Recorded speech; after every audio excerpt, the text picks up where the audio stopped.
Hey girl. Eh, so I want to talk about a subject that has been on my mind for a minute. As a service-based provider, it is so easy to people please and allow scope creep. Oh my gosh. If you've experienced it or if you feel like, you know what, I need to hear about this. Girl, stick around because that's what we're about to talk about. Hey girl, welcome to Girl Talk with Sonay. I am Sonay, the owner of Sonay & Co. Email Marketing. We are a luxury boutique email marketing company that curates customer-centric email marketing experiences for women-owned small businesses. So if you are a woman-owned small business and you're like, girl, I need some new sign-up forms, I need some email funnels in place, and I really do want some dope emails going out to my customers weekly, then I'm your girl.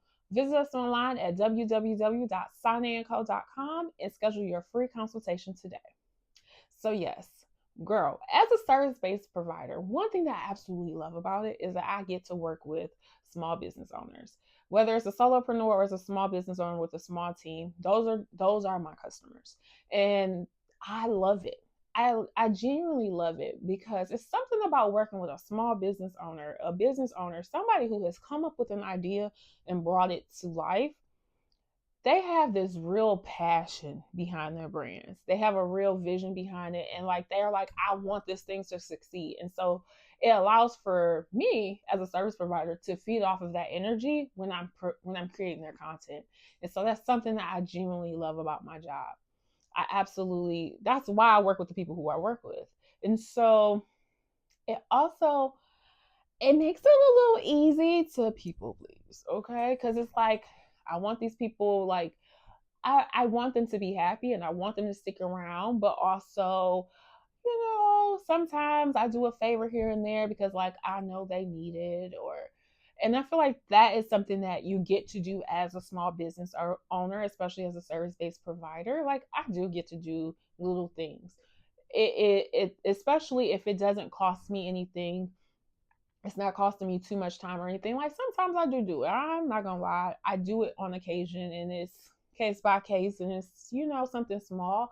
I do know the saying: if you want to do it for 10 people, don't do it for one person, and I get that. But there is just sometimes where you get to just you get to give people grace, and you just get to be human. And that I think I just love that about having my own business.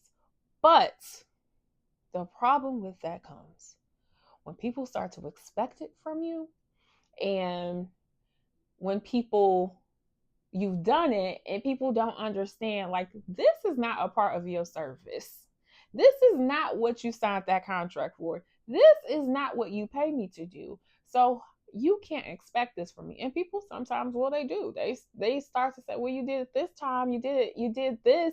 And that's the thing, it's not always they're expecting you to do the same thing. Sometimes they're just expecting you to do certain things for them, and I think that that can sometimes become difficult as a small business owner. And so it really does allow for scope creep to creep in. And I realize now that my life has shifted in such a dramatic way. So if you don't know, I lost my dad in August of 2024. And the thing about that is that it really started to make me realize what was so important. I spent so much time in my business before that.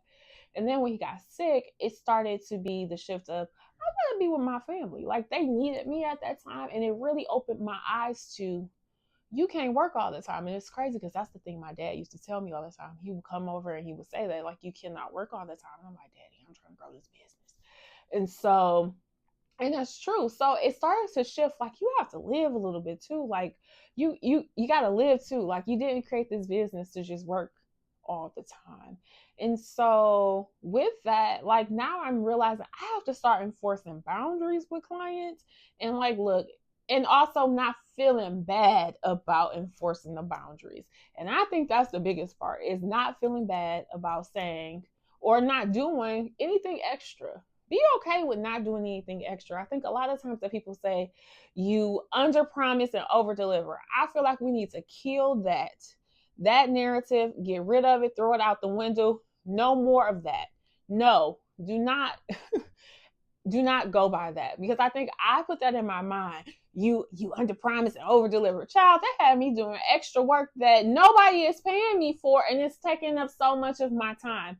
And so when it becomes a problem, you kind of have to, reevaluate and realize where you have become the problem in it, and take a step back. So when you feel like, you know, people are expecting things out of you, and you just like, I just want to give in because I want to please this customer, I want to keep this customer. Or sometimes you do feel like, dang, I can just do this for them. Like, you have to really realize, like, boundaries are important.